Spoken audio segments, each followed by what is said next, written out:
አረ ለመሆኑ አሉ አዛዥ ደስታ ሲስቁ ቆይተው ፊታቸው ፈገግ እንዳለ። መቼም ነገሩ አልቋል። በሱ አሁን አንመለስበትም። ብቻ እስቲ አንድ ነገር ልጠይቅህ ባላምበራስ።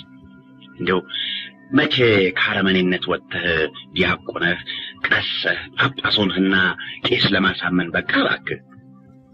ምን ማለት ሆነው አሉ ባላምበራስ ምትኩ። የተሰበሰቡት ሁሉ አዛዥ ደስታ ቀጥለው የሚናገሩት ሳያስቅ አይቀርም ብለው በመገመት ለመሳቅ አፋቸውን ከፈት አድርገው ይመለከቷቸው ነበር። ለዚህ ጋብቻ ዋና ሰባኪው ቄሱ ፊት አውራሪ ነበረ። አንተ በዚህ ጋብቻ የማታምን ዋና ተቃዋሚ አረመኔ ነበር። አሁን ያንተ ትቃወመው የነበረ ጋብቻ ይቅር ሲባል ለምን ይቀራል ብለህ ፊት አውራሪ ያሰጌ በዘመድ ዳኛ እንዲከሰስና ይቅርታ እንዲለምን ካሳ እንዲክስ ዋና ሰባኪ የነበረውን ፊት አውራሪን አሳመን። ስለዚህ ምንጊዜም ካለማመን ወደ ማመን ከዚያ ዋናውን ሰባኪ ወደ ማሳመን እንደደረስክ አልገባኝ ብሎ ነው አሉ አዛዥ። ምሳሌው ለዚህ ነገር የሚሆን አልነበረም። አይገጥምም አዛዥ። ለሌላ ጊዜ የሚሆነውን እንዲያው በከንቱ አባከኑት አሉ ባላምበራስ እየሳቁ። የተሰበሰቡትም አብረው ሳቁ። ጋብቻውን አሁንም ቢሆን እቃወማለሁ። እኛ አፍርሰነው ካሳ እንኳ የሚቆረጥብን ቢሆን ብንከፍል እመርጣለሁ። ብቻ አሁን የጋብቻው ጉዳይ ቀርቶ የምንነጋገርበት የክብር ጉዳይ ነው። ፊት አውራሪ ያሰጌ ክብራችንን ስለነኩ፣ ስለደፈሩን፣ ስለሰደቡን እንዲሁ እንደደፈሩን ራሳቸውን ከኛ በላይ ከፍ እንዳደረጉ ይሄዱ ወይስ ጎትተን ራሳቸውን ከጉልበታችን በታች ዝቅ አድርገው እንዳዋረዱን ተዋርደው ማሩኝ እንዲሉን አድርጋቸው? ይህ ነው ጉዳዩ። ጋብቻው አይደለም። ጋብቻቸውን አልፈቅደውም። ድፍረታቸውንና ስድባቸውን ግን የበለጠ ጠለዋለሁ። ስለዚህ ነው ካሳ ክሰው ይቅርታ ይለምኑን የምለው። ጋብቻቸውን ስለወደድኩ አይደለም። ቆየኝ እባክህ አሉ አዛዥ ደስታ። እስቲ ቆየኝ፣ አንድ ነገር ልጠይቅህ። ደፍሮናል፣ ሰድቦናልና ይቅርታ ይለምነን ይካሰን የምትለው ልጃችንን ለምኖ እኛን እሺ ካሰኘ በኋላ መልሶ አላገባም ስላለ አይደለም? ልክ ነው። መልካም። እንግዲህ አንተ እንደምትለው ራስን ከጉልበታችን በታች ዝቅ አድርገህ ተዋርደህ ማሩኝ በለን ካሳ ካሰን ስንለው ይህን ከማደርግስ ልጃችሁን ማግባት ይሻለኛል ያለ እንደሆነሳ ያን የጠላኸውን ጋብቻ በካሳና በይቅርታ ልመና አስፈራርተህ አመጣኸው ማለት አይደለም? እኛ በፈለግነው መንገድ የሚያገባ ከሆነ ሌላ ምን እንፈልጋለን? አሉ ፊት አውራሪ መሸሻ አቋርጠው። የለም እንደሱ አይደለም፣ ይቅር ይበሉኝ ፊት አውራሪ አሉ ባላምበራስ ፊት አውራሪን በማስተባበላቸው ከፈገግታ ጋር ራሳቸውን ትንሽ ዝቅ በማድረግ የይቅርታ ልመና ምልክት አሳይተው። ይቅርታ ከምለምንና ከምክስ ልጃቸውን አገባለሁ እንደማይሉ ስለማውቅ ነው። እንዴት ታውቃለህ? እኒህ ጆሮቼ እንዲህ ታናናሾች ሆነው ከሩቅ ይሰማሉ አሉ ባላምበራስ ሁለት ጆሮዎቻቸውን ይዘው እየሳቁ። ምን እኮ ነው የሰማኸው? ጉራህን አቆይና የሰማኸውን ንገረን። ፊት አውራሪ ያሰጌ እንደፈለጉት ልጃችንን በፈትነት የማንሰጣቸው ከሆነ ካሳ ክሰው ይቅርታ ለምነው ውሉን ለማፍረስ የወሰኑ መሆናቸውን ከታመነ ሰው ሰምቻለሁ። ልጃችንን በፈትነት ካልሰጠነው ውሉን ማፍረሱን ላንተ የነገረህን የታመነ ሰው ፍለጋ ሳንሄድ መላእክተኞቹ ነግረውናል። ይቅርታ የሚለምንና ካሳ የሚክስ መሆኑን ግን አልነገሩም። አንተ እንደምትለው ካሳ ክሳለሁ ይቅርታ ለምናለሁ የሚል ከሆነ መላእክተኞቹ ለምን አልነገሩን? ፊት አውራሪ ያሰጌ የወሰኑት ይህ መሆኑን አውቃለሁ አልኩ እንጂ መላእክተኞቹ ለምን እንዳልነገሩን አውቃለሁ አላልኩም። ወዲያውም መላእክተኞች የይቅርታ ልመናና የካሳ ነገር አለመንሳታቸው ለኛ የሚበጅ ነው እንጂ የሚከፋ አይደለም። እዩት እንግዲህ ይህ የሚሸሽበት ቀዳዳ ሲቆፍር አሉ አዛዥ ባላምበራስ ምትኩ መንገዳቸውን ለመለወጥ ሲሞክሩ ስላዩ እንዳሸነፉ ቆጥረውት ደስ ብሏቸው። የሚሸሽ አይምሰሉ አዛዥ፣ አልሸሽም። የተወሰነው ውሳኔ አሁን ያሉት መሆኑን አውቃለሁ። መላእክተኞቹ ከተላኩት አንዱን ክፍል ተናግረው ሌላውን ያልተናገሩበትን ምክንያት ግን አላውቅም። ብቻ የካሳውንና የይቅርታ ልመናውን ክፍል ምንም ቢላኩ አለመናገራቸው ለኛ በጀ ያልሁበትን ምክንያት ላስረዳ። ደግሞ ስትያዝ ይህን ጥለህ ሌላ መሸሻ ፍለጋ ላትሄድ ውል እናድርግና ተናገር አሉ አዛዥ እየሳቁ። ቀልዱን ለሌላ ጊዜ እናቆየው አዛዥ። አሁን የጀመርነውን ቁም ነገር እንጨርስ። ፊታውራሪ አሰጌ ካሳ ለመካስና ይቅርታ ለመለመን የወሰኑትን መላእክተኞች እንደተላኩት ቢነግሩን ኖሮ ምንም በደለኛ ከመባል ጨርሰው ነፃ ሊወጡ አይችሉም። ባይሆንም በደለኝነታቸውን ራሳቸው ተረድተው ሳይገደዱ እከሳለሁ ይቅርታ ለምናለሁ ማለታቸው የጨዋ ልጅ ለመሆናቸውና ባለጌ ላለመሆናቸው ምስክር ሆኖ ያስመሰግናቸው ነበር። ለእኛም እንደተደፈሩ አልቀሩም። አስገድደው ካሳ ተካሱ ይቅርታ ተለመኑ መባሉ ይቀርብን ነበር። አሁን ግን ፊታውራሪ አሰጌ ሊያደርጉት አስቀድመው የወሰኑትን በመላእክተኞቻቸው ጉድለት አስገድደን አፍንጫቸውን ይዘን ያስደረግናቸው መስሎ ሊታይ ነው። ስለዚህ ነገሩ ጥሩ መንገድ ይዟል። መቼም ለኛ አስገድደው ካሳ ተካሱ ይቅርታ ተለመኑ መባሉ እንደሚሻል አይጠረጠርም። ብቻ ብለው ቀኛዝማች አካሉ ሊናገሩ ያሰቡትን ሳይጨርሱ እንደሱ ማለቴ ነው አሉ ባላምበራስ። ቀኛዝማች አካሉ በቃል ሌሎቹም በልዩ ልዩ ምልክት ከሳቸው ጋር መስማማታቸውን ሲገልጹ ስላዩ ጥርሳቸው ብቻ ሳይሆን ፊታቸው ሁሉ በደስታ ስቆ የምለውን አሁን አስተዋሉ አዛዥ አሉ። ቀጠሉና ለሱ እንደሚመስሉ ፊት ጣላው የነበረው ጋብቻ እንዳይፈርስ አይደለም። ፊታውራሪ አሰጌን ገዳኛ አስገድደን ካሳ እንዲክሱንና ይቅርታ እንዲለምኑን እናድርጋቸው የምለው የምንጠራው የጋብቻ ውል ፈርሶ ወዲያው ካሳ ተከሰንና ይቅርታ ተለምነን በዚያ ላይ ደግሞ የምንለመነው ይቅርታና የምንካሰው ካሳ በውድ ሳይሆን በግድ ያስደረግነው ሆኖ እንዲታይ ነው እኔ የፈለኩት። የጋብቻው ውል እንዲታደስ አይደለም። ስለ ጋብቻው ያለኝ አስተያየትስ ቅድም እንዳልኩት ውሉን እኛ አፍርሰነው ከብቶቹን ሁሉ ሸጬ ካሳ ብከፍል እመርጣለሁ። ለመሆኑ አንተ ፊታውራሪ አሰጌን ለምን እንዲህ ጠላኸው እባክህ? አሉ ፊታውራሪ እየሳቁ። አለሰብለ ባልነታቸውን አማችነታቸውን አልወድም እንጂ በሌላው ሁሉ አልጠላቸውም። አማችነቱስ ቢሆን ከጨዋ ልጅነቱ ሌላ መልካም ባለጋሻ ነው፣ ለምን ይጠላል? አሉ ፊታውራሪ በትካዜ መልክ። ለመሆኑ የእሳቸውንና የሰብለን ጋብቻ ከእርሶና ከጥሩዬ በቀር ደስ ብሎት የተቀበለው ሰው ኖሯል? በእናንተ ይቅርና በእኛ በዘመዶች ያልፈረደ ሰው በአገር ይገኛል። መቅረቱ በጀ ብቻ አሉ ቀኛዝማች አካሉ የፊታውራሪ ዘመድና ነገረ ፈጅ መልሱን ከባላምበራስ አስነጥቀው። ከምን እባክህ አሉ ፊታውራሪ። ስንቱን ልቁጠርሎ? ከሁሉ አስቀድሞ በእድሜ የሰብለ ወንጌል አቻዋ አይደሉም። መቼም አገር ጉድ ያለ በዚህ ነው። ሁለተኛ ብለው ቀኛዝማች አካሉ የፊታውራሪ አሰጌ አምቻነት የማይወደድበትን ምክንያት ለመዘርዘር ሲቃጡ ፊታውራሪ መሸሻ ፊታቸውን ወደ ሌላ ዘወር አደረጉ። በእሳቸውና በወይዘሮ ጥሩ አይነት መካከል የነበረው የዕድሜ ልዩነት በርከት ያለ ስለነበረ የዕድሜ ነገር ሲነሳ ወደ እሳቸውና ወደ ምሽታቸው የዕድሜ ልዩነት እንዳያመራ እየፈሩ ሁልጊዜ መሸሽ ይወዳሉ። እባክህ የዕድሜ ልዩነት ይህን ያክል ቁም ነገር የለው አሉ ወይዘሮ ጥሩ አይነት አቋርጠው የባላቸውን ሁኔታ ሳይመለከቱ።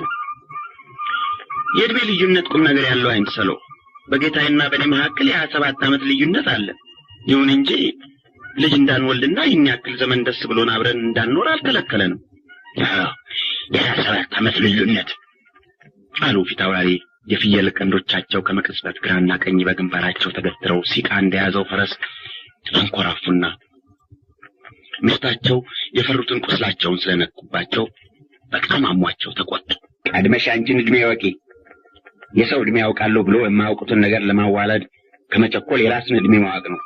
እንጃው እኮ የዲማውን በዚህ ብቻ አይምሰላችሁ። በሌላውም ሁሉ እንዲሁ ዝም ብላ ነገር ማዋለድ ነገር ማባዛት ትወዳለች። ስራ ብላ ይዘዋለች። ታዲያ እኮ 27 ዓመት ትላለች እንጂ በመካከላችን የ25 ዓመት ልዩነት መኖሩን እንኳን እንጃ አሉ ፊታውራሪ። እድሜው ብዙ ነው ያሏቸው ቀኛዝማች አካሉ እንደሆኑ ሁሉ አይናቸውን ከምሽታቸው ወደ እነሱ አዙረው እየተመለከቱና ቁጣቸውን በውሸት ፈገግታ ለመጋረድ እየሞከሩ ከፊታውራሪ የታወቁ የቁጣ ምልክቶች አንዱ ያስቆጣቸውን ሰው ፊት አለማየት ነበር። እሺ 25 24 ይሁን እኔ እኮ የእድሜ ልዩነት ቁም ነገር የለውም አልኩ እንጂ ሌላ እኮ ቀድሞ የራስን እድሜ ማወቅ ነው አሉ ፊታውራሪ እየደጋገሙ የምሽታቸው እድሜያቸውን አለማወቅ ከሳቸው እድሜ እንደሚቀንስላቸው ሁሉ። ወይዘሮ ጥሩ አይነት የጨዋታ ሙቀት ስዋቸውና መላሳቸውን አድጦት የባላቸውን ቁስል ነክተው በማሳመማቸው አዝነው በለስላሳ ቃልም በለስላሳ ፊትና አስተያየትም የሻከረ ልባቸውን ለማለዘብና ቁጣቸውን ለማብረድ ሞክረው ነበር። ብቻ የፊታውራሪ ፊት ወደ እሳቸው አልዞር ስላለ አልሆነላቸውም። ለአጭር ጊዜ መናገር የሚደፍርም የሚባል ነገርም ጠፍቶ ሁሉም እንዳዘነተኞች አንገታቸውን ደፍተው ዝም ብለው ቆዩ። በኋላ አዛዥ ደስታ የሞላ ብርሌያቸውን አንስተው እስኪጋመስ አንደቅድቀው ሲያስቀምጡ ተደርጎ የማያውቅ ነገር ያደረጉ ይመስል ሁሉም ተመለከቷቸው።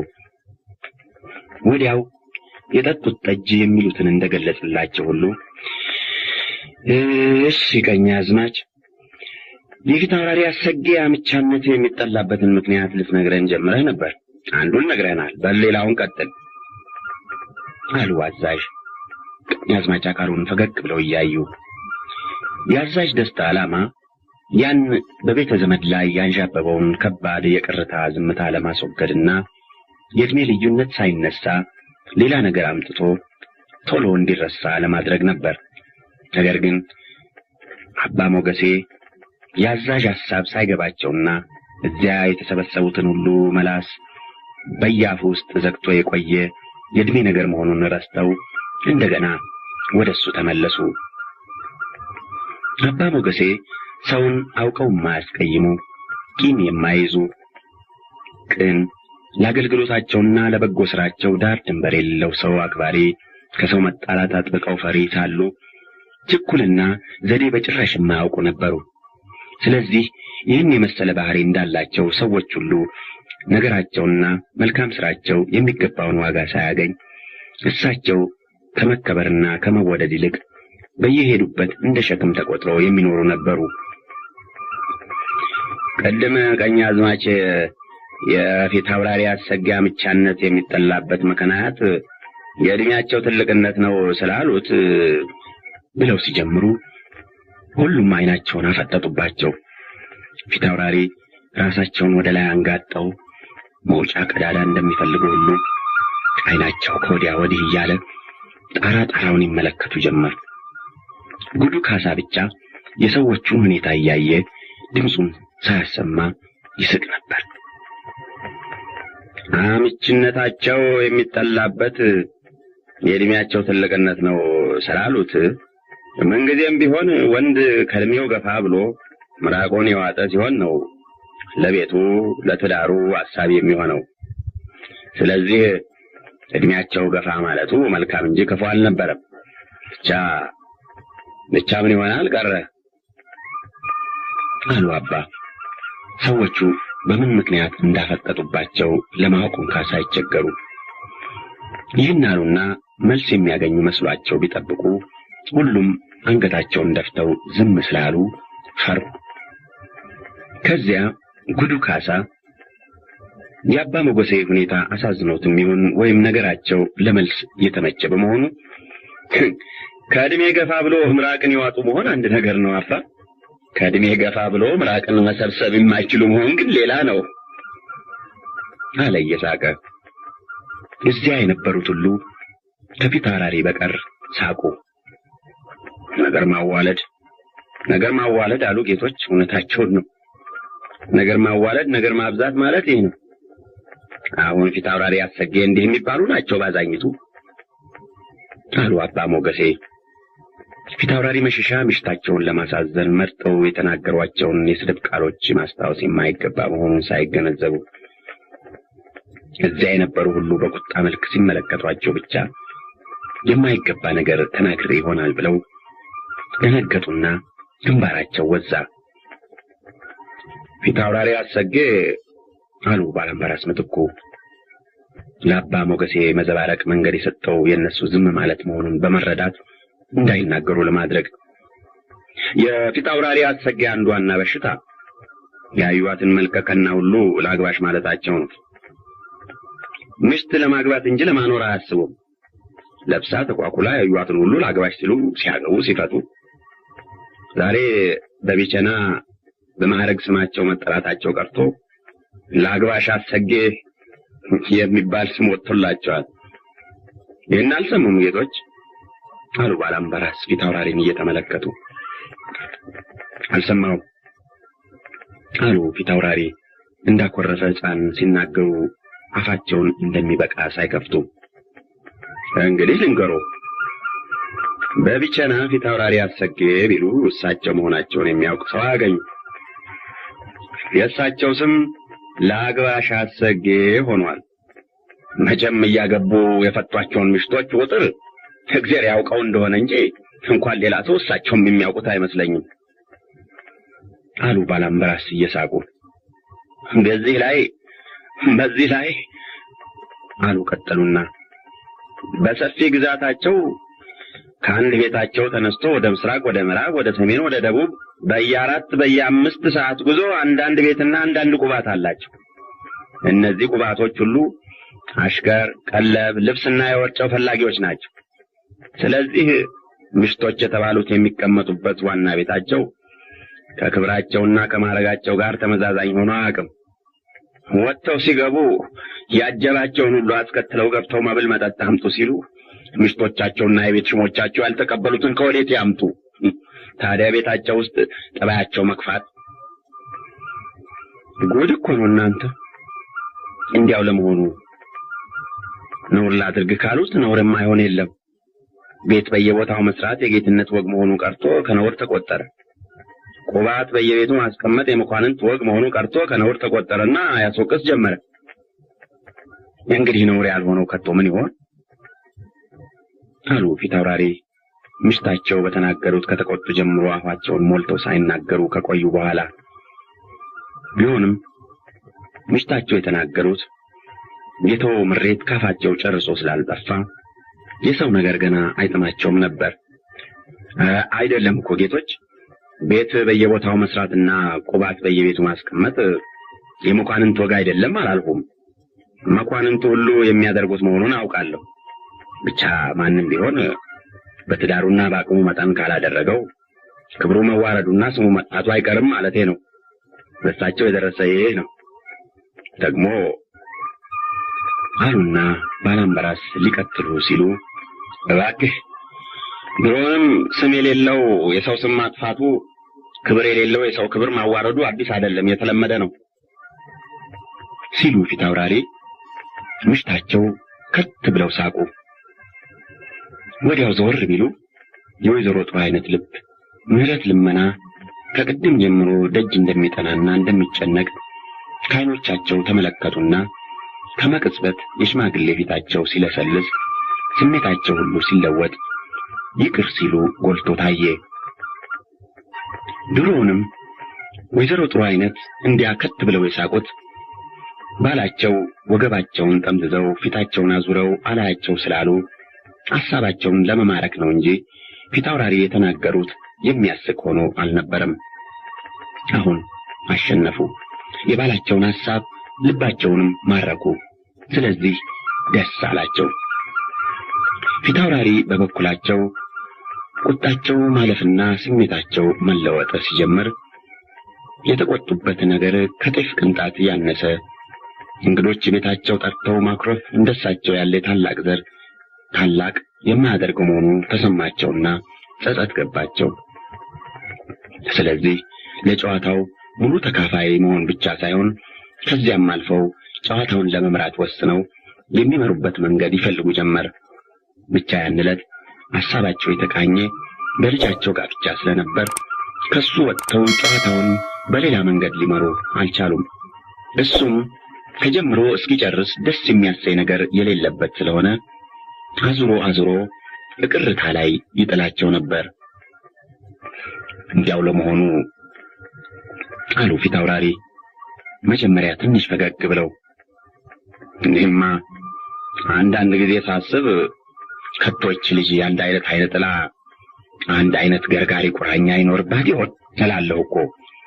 ደህና የባላባት ልጆች ይቀርቡና ተመልሰው ይሸሻሉ። ያን ጊዜ የቆለላው የደጃች በዛብህ ልጅ ለምኖን እኛም እሺ ብለን ድግስ መደገስ ስንጀምር ያው እንደምታውቁት ቀረ። ቀጥሎ የመጫው የፊት አውራሪ ጀንበሬ ልጅ ለምኖን እኛም እሺ ብለን ያው እንደምታውቁት በአምባጓሮ ሞተ። አሁን ደግሞ ይሄ ተሰምቶ የማይታወቅ ነገር አሳፍሬ አስከብሬ ከልፍኝ ሳላስወጣ ያሰደኳትን ልጃገረቱን ልጅን በልጃገረድ ወግ አላገባም ብሎ ይሄው ውላ ፈረሰ። እንዲያው ድንገት እንደው ገርጋሪ ቁራኛ ይኖርባት እንደሆነ እንጂ እንዴት በደህና የገበሮች ልጆች ያላጡትን የኔ ልጅ የብዙ መሳፍንትና የብዙ ነገስታት ልጅ ባልትጣ። ጆሮ ለባለቤቱ ሩቅ ነው የሚባለውን ተረት ያውቁታል ፊት አውራሪ? አለ ጉዱ ካሳ ትንሽ እንደመሳቅ ብሎ። እንዴት? አሉ ፊት አውራሪ። ጆሮ ስለ ባለቤቱና በዙሪያው ስላሉት ማለት ስለ ቤተሰቡ የሚባለውን የሚሰማው በሩቅ ያሉት ሰምተው ከጨረሱ በኋላ ነው ማለት ነው። ታዲያ ሐሰት አይምሰላችሁ፣ እውነት ነው አለ የተቀመጡትን ሁሉ በዓይኑ አዙሮ ገረፈና። እንዴት እኮ ምን ማለት ነው? አሉ ፊት አውራሪ። ሰብለ ወንጌል ባል እንዳታገባ ብርቱ ገርጋሪ የተቆራኛት መሆኑን ሀገር በሙሉ ብዙ ዓመት አውግቶ ከጨረሰውና ከተረሳ በኋላ አሁን እርሷ አዲስ ጥያቄ አድርገው ማምጣቱ በጭብ ብርቱ ገርጋሪ የተቆራኛት መሆኑን ነው ሀገር አውግቶ የጨረሰው? አሉ በተሰበረ ድምፅ። እንዴታ ብርቱ ገርጋሪ የተቆራኛት መሆኑን? አለ ጉዱ ካሳ። በሞትኩት ወዴት ነው ያለን? ጉዳችንን የማንሰማ በዘመድ በወዳጅ መካከል ያለን ሲመስለን ለካ በባዕድ አራዊት መካከል ነው የምንኖር አሉ ወይዘሮ ጥሩ አይነት። አዎ አትሞጭም እንጂ በሞትሽስ ሁላችሁም ብትሞቱስ ደህና ነበር። ወዴት ነው የምንኖረው ያልሽው ጥሩ ጥያቄ ነው። እናንተ ሁለታችሁ ወዴት እንደምትኖሩ እኔ ልንገርሽ አለ ጉዱ ካሳ አሁንም እየሳቀ። እናንተ ሁለታችሁ ፊት አውራሪና አንቺ ከዛሬ 1000 ዓመት በፊት ባለፈ ዓለም የምትኖሩ ጉዶች ናችሁ ካለ በኋላ ጉዱ ለሱ የሰጡት ስም መሆኑ ትዝ ስላለው ፈገግ አለና ተቀማጮች መሳቃቸውን ለማየት አይኑን ዘወርወር አድርጎ ግድ የለም ስለዚህ አለ። ስለዚህ መቼም ጉዱን በዘወርታ ካልሆነ ፊት ለፊት ገልጾ የሚነግር የለም። ዘወር አድርጎ ቢነግሯችሁም የምትሰሙ አይደላችሁ። ይኸውልሽ እንግዲህ ነገሩ ይሄ ነው። ጉዱ ካሳ የተናገረው ለማንም አልገባውም። ይሁንና እንዴት ያለ ገርጋሪ ነው ይባላል ልጅን የተቆራኛት? ሰይጣን ነው ወይስ? አሉ ፊት አውራሪ አይኖቻቸውን ባሞልተው። ወይዘሮ ጥሩ አይነት ያለቅሱ ጀመር። ሰይጣን ነው እንጂ ያውም የረቀቀ የተደበቀ ሰይጣን አይደለም። ስጋ የለበሰ ግዙፍ ጋኔን ነው። ያ ቀንዳሙ ጢማሙ ጋኔን ከነጭፍሮቹ ነው እህቴን የተቆራኛት። ከነጭፍሮቹ የተቆራኛት ጋኔን ነው በፍቅርና በደስታ እንድታሳልፈው ከፈጣሪ የተሰጣትን የልጅነት ዕድሜ በሀገርና በትካዜ እንድታሳልፍ ያደረጋት እሱ ነው ከሌሎች አልቆ ሌሎችን እንድትቀድም አድርጎ እግዚአብሔር የፈጠራትን እህቴን ከኋለኞች ወደ ኋላ እንድትሆንና በፍረት መጋረጃ ተሸፍና እንድትኖር ያደረጋት አለ ጉዱ ካሳ በተናገረ መጠን ሳቁ ወደ ምሬትና ወደ ብስጭት እየተለወጠ። ጉዱ ካሳ መጀመሪያ ሰብለ ወንጌል ባል እንዳታገባ ገርጋሪ ጋኔን ተቆራኝቷታል ሲል እዛ የተሰበሰቡት ሁሉ እውነት መስሏቸው ደንግጠው ነበር። በኋላ ግን ከወላጆቿ በቀር ሌሎቹ እንደ ልማዱ ለሰው የማይገባ ከንቱ ነገር ሊያመጣ አስቦ ነው እንጂ ነገሩ እውነት ቢሆን ኖሮ ብዙ ዓመት አገር ያወጋውን ነገር ሳንሰማው አንቀርም ነበር ብለው እያንዳንዱ ካፉ የሚወጣው ቃል ፊታውራሪንና ምሽታቸውን የሚያስደነግጠውን ግማሽ አያስደነግጣቸውም ነበር። ፊታውራሪና ወይዘሮ ጥሩ አይነት ብቻው ወላጆች በመሆናቸው መቼም ወላጅ እንኳንስ በወለደው ክፉ ነገር ደረሰበት ብለው ነግረውት እንዲህ ያለ ክፉ ነገር በወለደው ደረሰ እንዳይሉት የሚፈራ ስለሆነ ጉዱ ካሳ የሚናገረው ሁሉ እውነት ነው ብለው አምነው እንቅጥቅጥ ይዟቸው ነበር። ይህ ግዙፍ ቀንዳም ጢማም ጋኔን ከነጭፍሮቹ ወዴት እንዳለ ላሳያችሁ ሲል ጉዱ ካሳ አሉና ፊታውራሪ እውነት ልጃቸውን የተቆራኘው ጋኔን ከነጭፍሮቹ እዚያ የመጣ መስሏቸው ተነስተው ጉሮሮውን ለማነቅና ለመበቀል እንደፈለጉ ሁሉ አልጋቸውን ተደግፈው ከተቀመጡበት አይናቸውን አፍጥጠው ቀና አሉ። ያውላችሁ አለ ጉዱ ካሳ የፊት ጣቱን ወደ ፊታውራሪ ቀስሮ፣ ሰብለ ወንጌል ባል እንዳታገባ ገርጋሪ ሆኖ የተቆራኛል ቀንዳም ጋኔን ያውላችሁ። ጭፍሮቹ ለመጥፎ ትምህርቱ ሐዋርያት ሆኖ የሚሰብኩለት አጋንንት እንያውላችሁ አለ አክስቱንና አባ ሞገሴን እያመለከተ። ፊታውራሪ አይናቸውን ከጉዱ ካሳ ላይ ሳያነሱ እንደገና ቀስ ብለው ወደ አልጋ ድጋፋቸው መለስ አሉ። በዚያን ጊዜ የሚሆነው ሁሉ ሕልም ቅዠት እንጂ እውነት አልመሰላቸውም። ሰብለ ወንጌል ባል እንዳታገባ የአባትና የእናት ምቀኞች ሆናችሁ ከንስሐ አባታችሁ ጋር የጋኔን ቁራኛ ገርጋሪና አይነ ጠላ ሆናችሁ አቆማችሁ ያስቀራችኋት እናንተ ናችሁ ሲል ተጭኗቸው የነበረ ከመርግ የከበደ ሸክም ከትከሻቸው ገለል ሲል ተሰማቸውና